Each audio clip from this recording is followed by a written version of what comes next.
Halo teman-teman, jumpa lagi dengan saya Sukma Dwi di YouTube channel STJ Official. Di video kali ini, aku akan membahas sedikit materi dari referensi buku Praktikum Akuntansi Lembaga atau Instansi Pemerintahan Kurikulum 2013 penerbit Erlangga. Oke. Di sini saya akan menjelaskan sedikit materi tentang piutang tuntutan ganti rugi. Yang pertama, piutang yang berasal dari akibat tuntutan ganti rugi atau TGR adalah piutang yang timbul karena pengenaan ganti kerugian negara atau daerah kepada pegawai negeri bukan bendahara sebagai akibat langsung atau tidak langsung dari suatu perbuatan melanggar hukum yang dilakukan oleh pegawai tersebut atau kelalaian dalam pelaksanaan tugas yang menjadi kewajibannya. Selanjutnya, yang nomor 2, B. Piutang yang timbul akibat tuntutan perbendaharaan atau TP. Tuntutan perbendaharaan dikenakan kepada bendahara yang karena lalai atau melakukan perbuatan melawan hukum mengakibatkan kerugian negara atau daerah. Yang ketiga, pengakuan piutang tuntutan ganti rugi atau tuntutan perbendaharaan. SKTJM merupakan surat keterangan tentang pengakuan bahwa kerugian negara tersebut menjadi tanggung jawab seseorang dan bersedia mengganti kerugian tersebut. Pengakuan piutang ini baru dilakukan setelah terdapat surat ketetapan. Yang keempat, pengukuran piutang tuntutan ganti rugi atau tuntutan perbendaharaan. Pengukuran piutang ganti rugi berdasarkan pengakuan dilakukan sebagai berikut. Yang pertama, disajikan sebagai aset lancar sebesar nilai yang jatuh tempo dalam tahun berjalan dan yang akan ditagih dalam 12 bulan ke depan, sesuai dengan ketentuan penyelesaian yang telah ditetapkan berdasarkan surat. Kedua, disajikan terhadap aset lainnya terhadap nilai yang akan dilunasi di atas 12 bulan berikutnya. Kelima, pengungkapan CALK. Setelah disajikan di neraca, informasi mengenai akun piutang diungkapkan dalam catatan atas laporan keuangan. Mengapa begitu? Kita akan simak selanjutnya tentang informasinya. Informasi yang dimaksud berupa hal-hal berikut. Yang pertama, kebijakan akuntansi yang digunakan dalam penilaian, pengakuan, dan pengukuran seluruh jenis piutang. Yang kedua, dari rincian jenis-jenis saldo menurut umur untuk mengetahui tingkat kolektibilitasnya.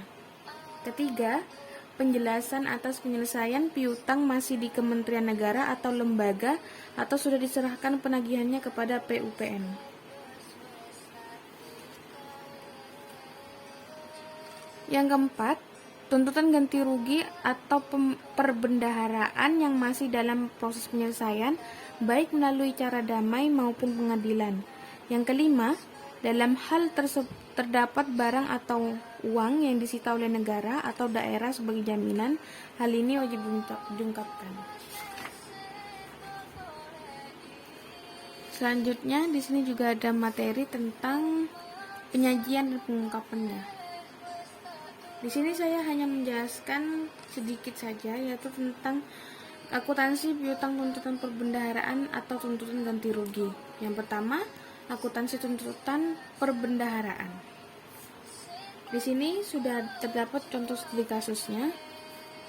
Ada contoh studi kasus 2 dan contoh studi kasus 3. Di sini saya akan membahas contoh studi kasus 3-nya. Ya, sebenarnya saya tidak membahas sebelumnya, cuma di sini saya hanya mengambil dari sedikit inti materi yang dimana nanti akan bersangkutan dengan studi kasus yang akan saya bahas di contoh soal.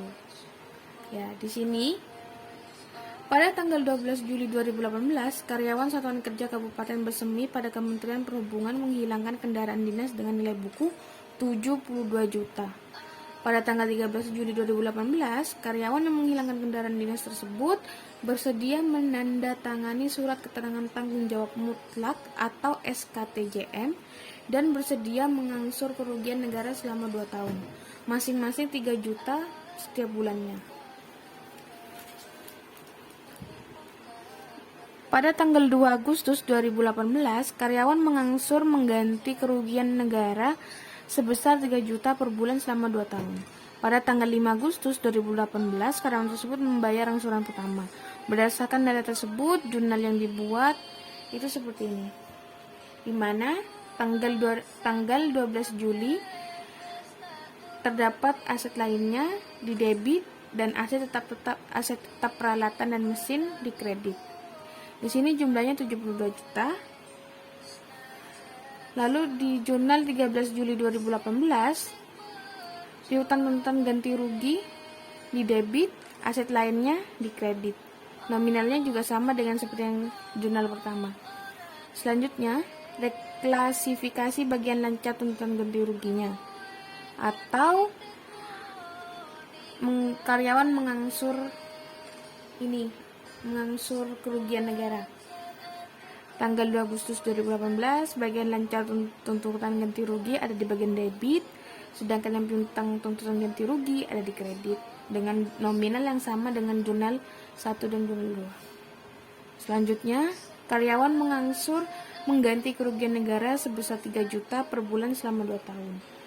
Tanggal 5 Agustus, kas di bendahara daerah ada di debit, bagian lancar tuntutan ganti rugi ada di kredit, di mana nominalnya 3 juta karena termasuk angsuran pertama. Oke, selanjutnya saya akan membahas studi kasus yang bersangkutan dengan materi ini. Oke, di sini studi kasus 6. Pada tanggal 12 Juli 2018, karyawan Satuan Kerja Kabupaten Demak pada Kementerian Perhubungan menghilangkan kendaraan dinas dengan nilai buku 103 juta. Pada tanggal 13 Juli 2018, karyawan yang menghilangkan kendaraan dinas tersebut bersedia menandatangani surat keterangan tanggung jawab mutlak atau SKTJM dan bersedia mengangsur kerugian negara selama 2 tahun, masing-masing 5 juta setiap bulannya. Pada tanggal 2 Agustus 2018, karyawan mengangsur mengganti kerugian negara sebesar 5 juta per bulan selama 2 tahun. Pada tanggal 5 Agustus 2018, karyawan tersebut membayar angsuran pertama. Berdasarkan data tersebut, Anda diminta membuat jurnal. Oke.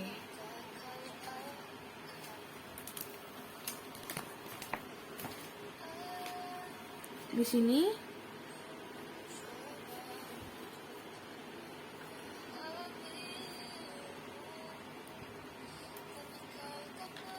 saya sudah menjawab studi kasus ini. Studi kasus 6 yang dimana tanggal 12 Juli 2018 terdapat aset lainnya di akun debit dan aset tetap peralatan dan mesin di akun kredit dengan nominal 103 juta rupiah.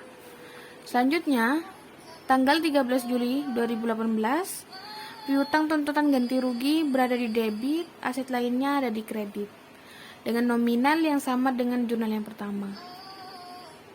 Selanjutnya, 2 Agustus 2018, bagian lancar tuntutan ganti rugi di bagian debit, piutang tuntutan ganti rugi di kredit dengan nominal yang sama dengan jurnal 1 dan 2. Karyawan mengangsur mengganti kerugian negara sebesar 5 juta per bulan selama 2 tahun. Di sini 5 Agustus di kasus contoh ini, angsuran pertama dibayar pada tanggal 5 Agustus 2018, di mana kas di bendahara daerah terdapat pada akun debit, bagian lancar tuntutan ganti rugi terdapat di akun kredit dengan nominal 5 juta sesuai dengan angsuran pertama. Sedikit penjelasan dari saya. Terima kasih atas Pak Puji untuk pemberian tugasnya. Selanjutnya bertemu di video selanjutnya ya teman-teman. Terima kasih.